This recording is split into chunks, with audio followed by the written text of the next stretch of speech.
ANMR ನ್ಯೂಸ್ಗೆ ಸ್ವಾಗತ. ಚಿಂತಾಮಣಿಯ ಹೆಸರಾಂತ ಡೆಕ್ಕನ್ ಆಸ್ಪತ್ರೆ. ನಮ್ಮಲ್ಲಿ ಜನರಲ್ ಮೆಡಿಸಿನ್, ಸಾಮಾನ್ಯ ಶಸ್ತ್ರಚಿಕಿತ್ಸೆ, ಅಡ್ವಾನ್ಸ್ ಲ್ಯಾಪ್ರೋಸ್ಕೋಪಿಕ್ ಶಸ್ತ್ರಚಿಕಿತ್ಸೆ, ಗ್ಯಾಸ್ಟ್ರೋಎಂಟರಾಲಜಿ, ಮೂಳೆ ಚಿಕಿತ್ಸೆ, ಪ್ರಸೂತಿ ಮತ್ತು ಸ್ತ್ರೀರೋಗ ಶಾಸ್ತ್ರ, ಮಕ್ಕಳ ಚಿಕಿತ್ಸೆ, ದಂತ ಚಿಕಿತ್ಸೆ, ಕಿವಿ, ಮೂಗು ಮತ್ತು ಗಂಟಲು, ಮೂತ್ರಶಾಸ್ತ್ರ ಚಿಕಿತ್ಸೆ, ನರವಿಜ್ಞಾನ, ನಾಳಿಯ ಮತ್ತು ಎಂಡೋವ್ಯಾಸ್ಕ್ಯುಲರ್, ನೆಫ್ರಾಲಜಿ, ಡಯಾಲಿಸಿಸ್, ಬೌಲ್ ಚಿಕಿತ್ಸೆ, ರೇಡಿಯಾಲಜಿ, ಎಂಡೋಸ್ಕೋಪಿ ಲಭ್ಯ. ಸೌಲಭ್ಯಗಳು: general ward, private ward, twin sharing ward, day care, ತುರ್ತು ward, 3 modular OT, step down ICU, ಜೊತೆಗೆ ಪ್ರಮುಖ ವಿಮಾ ಕಂಪನಿಗಳೊಂದಿಗೆ ನಗದು ರಹಿತ ಸೇವೆ ಲಭ್ಯ. 80 ಕೋಟಿ 30,59,375 ರೂಗಳನ್ನ ಈಗ ಎಲ್ಲರಿಗೂ ಪರಿಹಾರ ಕೊಡುವಂತ ಒಂದು ಕೆಲಸವನ್ನ ಮಾಡಿದ್ದೇವೆ. ಒಟ್ಟು 100 ಕೋಟಿ ಮಂಜೂರು ಮಾಡಿಸಿದೆ. ಈಗ ಇಲಾಖೆಯಲ್ಲಿ 19 ಚಿಲ್ಲರೆ ಕೋಟಿ ಇದೆ. ಅದು ಕನ್ಸೆಂಟಲ್ಲಿ ಯಾಕಂದ್ರೆ 2 ಭಾಗವಾಗಿ 50 ಕೋಟಿ ಬಿಡುಗಡೆ ಮಾಡಿಸಿದ್ವಿ. ಒಂದು ಕಾಗತಿ ಆ ಭಾಗಕ್ಕೆ 50 ಕೋಟಿ ಮತ್ತು ಈ ಕಡೆ ಭಾಗಕ್ಕೆ 50 ಕೋಟಿ.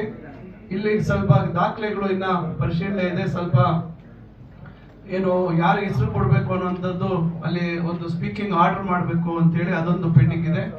ಅದು ಆದಷ್ಟು ಬೇಗ ಈಗ ಮಾಡಿಸಿ ಅದನ್ನ ಬಿಡುಗಡೆ ಮಾಡುವಂತ ಕೆಲಸ ಆಗುತ್ತೆ. ಇನ್ನ ಉಳಿದಂತೆ 15 ಎಕರೆ ಇದು ಕಾಗತಿ ಭಾಗದ್ದು ಡಾಕ್ಯುಮೆಂಟ್ ಕೊಟ್ಟಿರುವಂತದ್ದಿದೆ. ಅದು ಅಂತಿಮ ಹಂತದ ಪರಿಶೀಲನೆಯಲ್ಲಿದೆ. ಅದಕ್ಕೂ ಈಗ ನಾಳೆ ಸೋಮವಾರನೇ ಇದಕ್ಕೆ ಯುಟಿಲೈಸೇಷನ್ ಸರ್ಟಿಫಿಕೇಟ್ ಕೊಡ್ತೀವಿ. ಯಾಕಂದ್ರೆ ಕಾಗತಿ ಭಾಗದಲ್ಲಿ 50 ಕೋಟಿ ಬಿಡುಗಡೆ ಆಗಿದೆ. ಸಂಪೂರ್ಣವಾಗಿ ಅದನ್ನ ವಿತರಣೆನೂ ಮಾಡಲಾಗಿದೆ. ಅದರ ಯುಟಿಲೈಸೇಷನ್ ಸರ್ಟಿಫಿಕೇಟ್ ಕೊಟ್ಟ ಕೂಡಲೇ ಅದಕ್ಕೆ ಏನು ಬೇಕಾಗ್ಬೋದು ಅನುದಾನ ಅದನ್ನ ಬಿಡುಗಡೆ ಮಾಡಿಸುವಂತದ್ದನ್ನ ಒಂದು 15 ದಿವಸದೊಳಗೆ ಮಾಡಿಸುವಂತ ಒಂದು ಪ್ರಯತ್ನವನ್ನು ಮಾಡಿ ಬಿಡುಗಡೆ ಮಾಡಿಕೊಡ್ತೀವಿ. ಇನ್ನ ಉಳಿದಾಗೆ ಕನ್ಸೆಂಟಲ್ಲಿ ಇದು ಏನೆಲ್ಲ ಸಮಸ್ಯೆಗಳಿದಾವೆ, ಈಗ ಒಬ್ಬೊಬ್ಬರಾಗೆ ದಯವಿಟ್ಟು ತಹಸೀಲ್ದಾರ್ ಇದ್ದಾರೆ, ADM ಇದ್ದಾರೆ, ಆಮೇಲೆ ಸರ್ವೆ ಅವರಿದ್ದಾರೆ. ಒಬ್ಬೊಬ್ಬರಾಗೆ ಒಂದೊಂದು ಸಮಸ್ಯೆ, ತಮ್ಮದು ಸಮಸ್ಯೆಗೆ ಈಗ ಆದಷ್ಟು ಬೇಗ KDB ಅಧಿಕಾರಿಗಳಿದ್ದಾರೆ. ಅದನ್ನ ಪರಿಹಾರ ಮಾಡಿ ನಿಮ್ಗೂ ಕೂಡ ಪರಿಹಾರ ಕೊಡುವಂತ ಒಂದು ಕೆಲಸವನ್ನ ನಾವು ಮಾಡ್ತೇವೆ. ಅದರಿಂದ ಎಲ್ಲ ಅಲ್ಲೇ ಕೂತ್ಕೊಳ್ಳಿ, ಒಬ್ಬರಾಗ ಒಬ್ರು ಬರ್ಬೇಕು. ಎಲ್ಲ ಬಂದು ಇಲ್ಲಿ ಮತ್ತೆ ಗುಂಪಾದ್ರೆ ಪ್ರಯೋಜನ ಆಗಲ್ಲ. ಯಾರ್ಯಾರು ಚೆಕ್ ಪಡೆದಿದ್ದೀರಾ ಒಂದ್ಸತಿ ಎಲ್ಲ ಇಲ್ಲಿ ವೇದಿಕೆಗೆ ಎಲ್ಲ ಆದ್ಮೇಲೆ ಬಂದು ಒಂದ್ ಕಡೆ ಎಲ್ಲರೂ ತಮ್ಮ ಒಂದು ಚೆಕ್ ಪ್ರತಿಗಳನ್ನ ಮುಂದೆ ತೋರಿಸಿ ಒಂದು ಸಂದೇಶ ಹೋಗ್ಬೇಕು. ಈ ರೀತಿ ಒಂದು ಒಳ್ಳೆ ಒಂದು ವ್ಯವಸ್ಥೆಯನ್ನ ನಾವು ಪ್ರಾರಂಭ ಮಾಡಿದೀವಿ. ಇದು ಒಂದು ಒಳ್ಳೆ ಸಂದೇಶ ಹೋಗ್ಬೇಕು. ನಮ್ಮ ತಾಲೂಕು ಒಂದೇ ಅಲ್ಲ, ರಾಜ್ಯಕ್ಕೆ ಹೋಗ್ಬೇಕಾಗಿರ್ತಕ್ಕಂಥದ್ದು.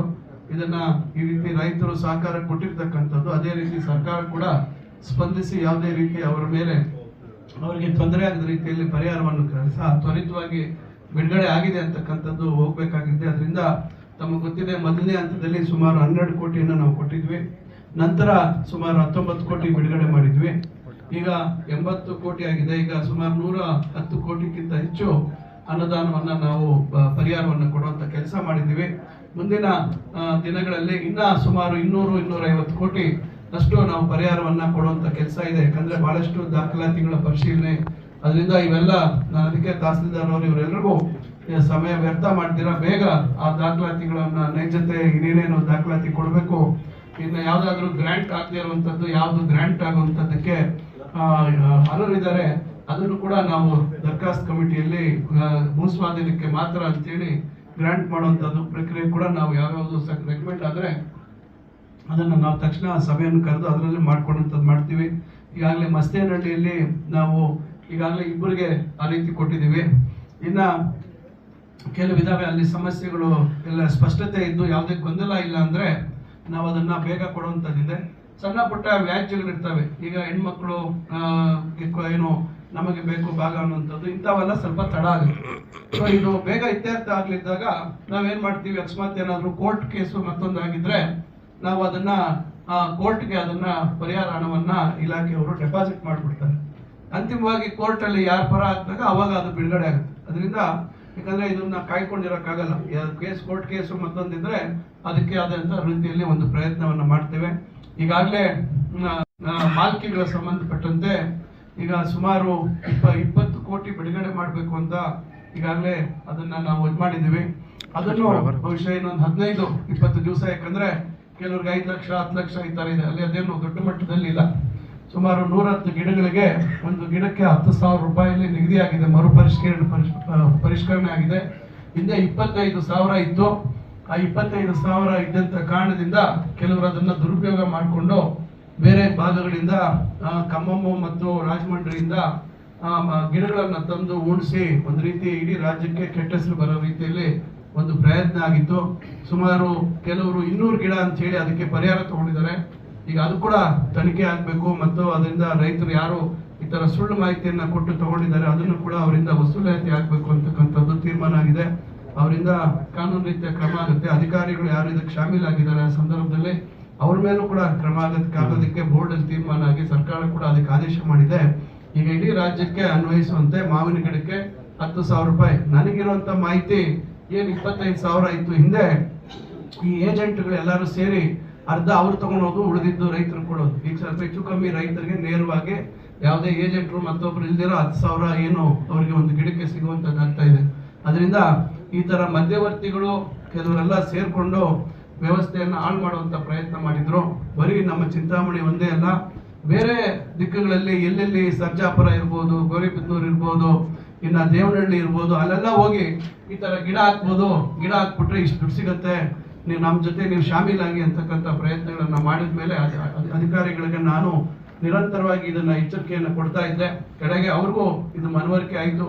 ಇದೆಲ್ಲೋ ದೊಡ್ಡ ಮಟ್ಟದಲ್ಲಿ ಇದು ಒಂದು ಸರ್ಕಾರಕ್ಕೆ ಕೆಟ್ಟ ಹೆಸರು ಬರುವಂತದ್ದು.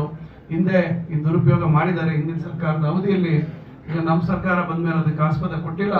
ಕೆಲವರು ಅದನ್ನ ನನ್ನ ಮೇಲೆ ಬೇರೆ ಬೇರೆ ರೀತಿಯಲ್ಲಿ ಏನೋ ನಮ್ಗೆ ತೊಂದರೆ ಕೊಟ್ಬಿಟ್ರು ಅಂತಕ್ಕಂಥದ್ದಾದ್ರೆ ಯಾರು ಮೋಸ ಮಾಡುವಂತ ಕೆಲಸಕ್ಕೆ ನನ್ನ ಸಹಕಾರ ಇರೋದಿಲ್ಲ. ನೈಜವಾಗಿ ಏನಿದೆ ಅದಕ್ಕೆ ನನ್ನ ಬೆಂಬಲ ಸದಾ ಇರ್ತದೆ. ಸುಳ್ಳು ಮಾಡಬಾರ್ದು. ಈಗ ಏನು ತಮ್ಮ ಫಸಲೇನಿದೆ ಅಥವಾ ಏನು ಮಾಲ್ಕಿಗಳಿದ್ದಾವೆ, ಗಿಡಗಳಿದ್ದಾವೆ, ಅದನ್ನ ಕೋರ್ಕೊಡುವಂತಂದ್ರೆ ನಂದು ಅಭ್ಯಂತರ ಇಲ್ಲ. ಈಗ ಬೋರ್ವೆಲ್ ಇದೆ, ಶೆಡ್ ಇದೆ, ಅದಕ್ಕೆಲ್ಲ ಪ್ರತ್ಯೇಕವಾಗಿ ಕೊಡ್ತಾರೆ. ಇವಾಗ ಇಲ್ಲೂ ಅಷ್ಟೇ ಬೋರ್ವೆಲ್ ಶೆಡ್ ಯಾರಾದ್ರೂ ಇದ್ರೆ ಅದಕ್ಕೆ ಸಪರೇಟ್ ಆಗಿ ಅದನ್ನ ಸಪರೇಟ್ ಆಗಿ ಕೊಡ್ತಾರೆ, ಇದ್ರ ಜೊತೆ ಕೊಡಲ್ಲ. ಅದರ ಕೂಡ ಸರ್ವೆ ಕೂಡ ಆಗಿದೆ. ಅದರಲ್ಲಿ ಏನಾದ್ರೂ ನಿಮ್ಗೆ ತೊಂದರೆ ಇದ್ರೆ ಮತ್ತೊಂದಿದ್ರೆ ದಯವಿಟ್ಟು ನನ್ನ ಗಮನಕ್ಕೆ ತನ್ನಿ, ಅದನ್ನ ಸರಿಪಡಿಸುವಂಥದ್ದು ಮಾಡ್ಕೊಡ್ತೇನೆ. ಆದ್ರೆ ಇಲ್ಲದೆ ಇರುವಂತದ್ದನ್ನ ಕೆಲವರು ಮಧ್ಯವರ್ತಿಗಳ ಮಾತು ಕೇಳ್ಕೊಂಡು ಮಾಡುವಂಥದ್ದು ಆಗ್ಬಾರ್ದು. ಒಂದು ಒಳ್ಳೆಯ ರೀತಿಯಲ್ಲಿ ತಾವೆಲ್ಲರೂ ಸಹಕಾರ ಕೊಟ್ಟಿದ್ದಾರೆ. ವಿಶೇಷವಾಗಿ ನಾನು ತಮ್ಗೆಲ್ರಿಗೂ ನನ್ನ ಅಭಿನಂದನೆ ಸಲ್ಲಿಸ್ತೇನೆ. ಯಾಕಂದ್ರೆ ಈಗ ನಮ್ಮ ತಾಲೂಕಿನಲ್ಲಿ ಒಟ್ಟು ಈಗ ಪ್ರಾಥಮಿಕ ಹಂತದ ಅಧಿಸೂಚನೆ ಆಗಿರ್ತಕ್ಕಂಥದ್ದು ಈಗ ಪರಿಹಾರ ಕೊಡುವಂಥದ್ದಕ್ಕೆ ನಾವು ಜಾಯಿಂಟ್ ಮೆಜರ್ಮೆಂಟ್ ಮಾಡುವಂಥದ್ದು ಈಗ ನಮ್ಮ ಒಡ್ಡಳ್ಳಿ ಭಾಗದಲ್ಲಿ 637 ಎಕರೆ. ಇಲ್ಲಿ ಎರಡನೇ ಹಂತದ್ದು ಕಣ್ಸೆಟ್ಟಹಳ್ಳಿ, ಸೋಮ್ಯಾಜನಹಳ್ಳಿ, ಈ ಭಾಗದಲ್ಲಿ ಸೋಮ್ಯಾಜನಹಳ್ಳಿ ಇಲ್ಲ, ಈಗ ಕಣ್ಸೆಟ್ಟಹಳ್ಳಿ ಇದೆಯಾ, ಅದ್ರ ಸ್ವಲ್ಪ ಇದರಲ್ಲಿ ಈಗ ಮ್ಯಾಕಲ್ ಸೋನೇನಹಳ್ಳಿ, ನಗರಮಿಟ್ಟ ಇವೆಲ್ಲ ಸೇರ್ಕೊಂಡು ಕೊಂಕಿನಹಳ್ಳಿ ಇವೆಲ್ಲ ಸೇರ್ಕೊಂಡು ಸುಮಾರು 1000 ಎಕರೆ ಮಾಡಿದ್ದೀವಿ. ಅದರಲ್ಲಿ ಹೊಸದಾಗಿ ಮದನಪಲ್ಲಿ ರಸ್ತೆಯಿಂದ ಒಂದು ರಸ್ತೆ ವಿಸ್ತೀರ್ಣ ಎಷ್ಟು 50 ಮೀಟರ್ ಅಗಲಕ್ಕೆ ರಸ್ತೆಗೆ ನಾವು ಅದನ್ನು ಸ್ವಾಧೀನ ಮಾಡುವಂತದ್ದಕ್ಕೆ ಹೆಬ್ರಿ ಪಕ್ಕದಲ್ಲಿ ಆ ಕಡೆಯಿಂದ ಸೀದಾ ರಸ್ತೆ ಬರುವಂತದ್ದಕ್ಕೆ ನಾವು ಸೂಚನೆ ಮಾಡಿದ್ದಾರೆ ಇಲಾಖೆಯವರು. ಈಗ ಅದರ JMC ಆದ್ಮೇಲೆ ಅದಕ್ಕೆ ಮುಂದಿನ ದಿನಗಳಲ್ಲಿ ಪ್ರಕ್ರಿಯೆ ಏನು ನಾವು ಪ್ರಾರಂಭ ಮಾಡ್ತೀವಿ ಬೇಗ. ಯಾಕಂದ್ರೆ ಬಹಳಷ್ಟು ಕೈಗಾರಿಕೆಗಳವರು ಇಲ್ಲಿ ಜಾಗ ಕೇಳ್ತಾ ಇದ್ದಾರೆ. ಅದಕ್ಕೆ ಬೇಗ ಇದು ಪ್ರಕ್ರಿಯೆ ಪೂರ್ಣ ಆದ್ರೆ ನಾವು ಅಲ್ಲಿ ಅಭಿವೃದ್ಧಿ ಮಾಡುವಂಥದ್ದು ಮತ್ತು ದೊಡ್ಡ ದೊಡ್ಡ ಕೈಗಾರಿಕೆಗಳಿಗೆ ಜಾಗ ಕೊಡುವಂಥದ್ದಾಗುತ್ತೆ. ಮತ್ತು ಇದೇ ಜಾಗದಲ್ಲಿ 200 ಎಕರೆ APMC ತಗೋಬೇಕು ಅಂತಕ್ಕಂಥದ್ದಕ್ಕೆ ನಾವು ಪ್ಲಾನ್ ಅಲ್ಲಿ ಅದನ್ನ ಪ್ರತ್ಯೇಕ ಮಾಡಿಸಿಟ್ಟಿದ್ದೀವಿ. ಸರ್ಕಾರದ APMCಯನ್ನ ನಾವು ಅಲ್ಲಿ ಸ್ಥಾಪನೆ ಮಾಡಬೇಕು ಭವಿಷ್ಯತ್ತಿನ ದೃಷ್ಟಿಯಲ್ಲಿ ಅಂತ ಹೇಳಿ ಅದರ ಪ್ರಯತ್ನ ಮಾಡ್ತಾ ಇದ್ದೀವಿ. ಒಟ್ಟಾರೆಗೆ 3,599 ಎಕರೆ, ಕರೆಕ್ಟಾ? 3,599 ಎಕರೆ ಚಿಂತಾಮಣಿ ತಾಲೂಕಿನಲ್ಲಿ ಕೈಗಾರಿಕಾ ಪ್ರದೇಶಕ್ಕೆ ಈಗಾಗಲೇ ಮೊದಲನೇ ಹಂತ, ಎರಡನೇ ಹಂತದ ಆಗಿರ್ತಕ್ಕಂಥ ಮಸ್ತೇನಹಳ್ಳಿ, ಕೈವಾರ, ಈಗ ಅದಕ್ಕೆ ಕೈವಾರ ಮಸ್ತೇನಹಳ್ಳಿ ಕೈಗಾರಿಕಾ ಪ್ರದೇಶ ಅಂತ ನಾವು ಮರುನಾಮಕರಣ ಮಾಡಿದ್ದೀವಿ. ಅದರಿಂದ ಆ ಭಾಗನೂ ಸೇರ್ಕೊಂಡು ಈಗ ಅಲ್ಲಿ ಮತ್ತೆ ಅಡಿಷನಲ್ 637 ಎಕರೆ ಏನ್ ಮಾಡಿದ್ದೀವಿ. ಇವೆಲ್ಲ ಸೇರ್ಕೊಂಡು ಒಟ್ಟು 3,600 ಎಕರೆ ಅಷ್ಟು ಅಂದಾಜು ನಾವು ಇವತ್ತು ಕೈಗಾರಿಕೆಗಳು ನಮ್ಮ ತಾಲೂಕಲ್ಲಿ ಮಾಡುವಂತದ್ದಕ್ಕೆ ಜಮೀನು ಗುರುತಿಸಿದೀವಿ. ಇದ್ರ ಜೊತೆಗೆ ಈಗಾಗಲೇ ಜೀಡ್ರಳ್ಳಿ ಹತ್ರ ಈಗಾಗಲೇ 10 ಎಕರೆ ಕೊಟ್ಟಿದ್ದೀವಿ, ಇನ್ನು 10 ಎಕರೆ ಕೊಡ್ತಾ ಇದೀವಿ.